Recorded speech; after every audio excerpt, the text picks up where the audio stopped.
ഏരൂർ പഞ്ചായത്തിലെ സർക്കാർ LP school കെട്ടിടത്തിന് മുകളിലേക്ക് മരച്ചില്ല ഒടിഞ്ഞു വീണ സാഹചര്യത്തിലാണ് ഗ്രാമപഞ്ചായത്തിന്റെ അടിയന്തര ഇടപെടൽ ഉണ്ടായിരിക്കുന്നത്. മരച്ചില്ല വീണതിനെ തുടർന്ന് സ്കൂൾ കെട്ടിടത്തിന് തകരാർ സംഭവിച്ചിരുന്നു. പ്രവൃത്തി സമയമല്ലാതിരുന്നതിനാൽ മാത്രമാണ് വലിയ അപകടം ഒഴിവായത്.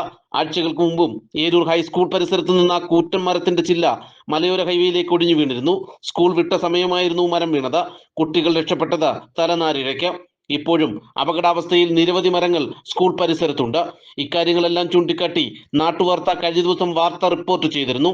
വാർത്തയുടെ അടിസ്ഥാനത്തിലാണ് ഗ്രാമപഞ്ചായത്ത് അധികൃതർ അടിയന്തര ഇടപെടൽ നടത്തിയത്. കഴിഞ്ഞ ദിവസം വിളിച്ചു ചേർത്ത ട്രീ കമ്മിറ്റിയിൽ സ്കൂൾ പരിസരത്ത് അപകടമാംവിധം നിൽക്കുന്ന പാഴ്മരങ്ങളെല്ലാം മുറിച്ചു നീക്കാൻ നിർദ്ദേശം നൽകിയതായി ഗ്രാമപഞ്ചായത്ത് പ്രസിഡന്റ് G. അജിത്ത് നാട്ടുവാർത്തയോട് പറഞ്ഞു. സ്കൂൾ അവധി ദിനങ്ങളായ ശനി ഞായർ ദിവസങ്ങളിലായി മരങ്ങൾ മുറിച്ചു നീക്കുമെന്നും ഇതിനായി ഒരാളെ ചുമതലപ്പെടുത്തിയതായും അജിത്ത് അറിയിച്ചു.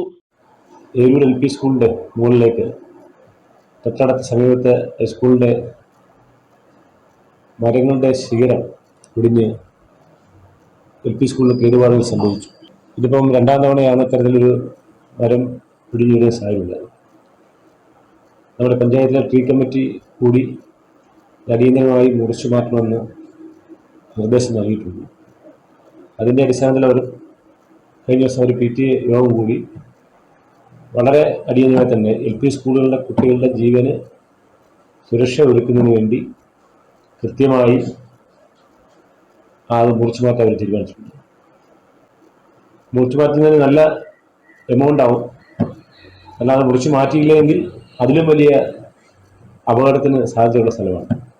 കൊച്ചുകുട്ടികൾ പഠിക്കുന്ന സ്ഥലമാണ്. അപ്പോൾ അത് ആ പാഴ്മരങ്ങൾ നമുക്ക് മുറിച്ചു മാറ്റുന്നതിന് വേണ്ടി നിർദ്ദേശം നൽകിയിട്ടുണ്ട്.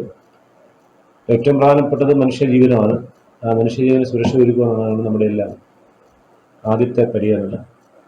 അപ്പോൾ അത് മുറിച്ചു മാറ്റുന്നതിന് ശനിയും ഞായറും അത് പൂർണ്ണമായും മുറിച്ചു മാറ്റാമെന്നാണ് PTA കമ്മിറ്റി നമ്മളെ അറിയിച്ചിട്ടുള്ളത്. അതിന് വേണ്ടുന്ന എല്ലാ സഹായങ്ങളും നമ്മൾ നൽകുന്നതാണ്.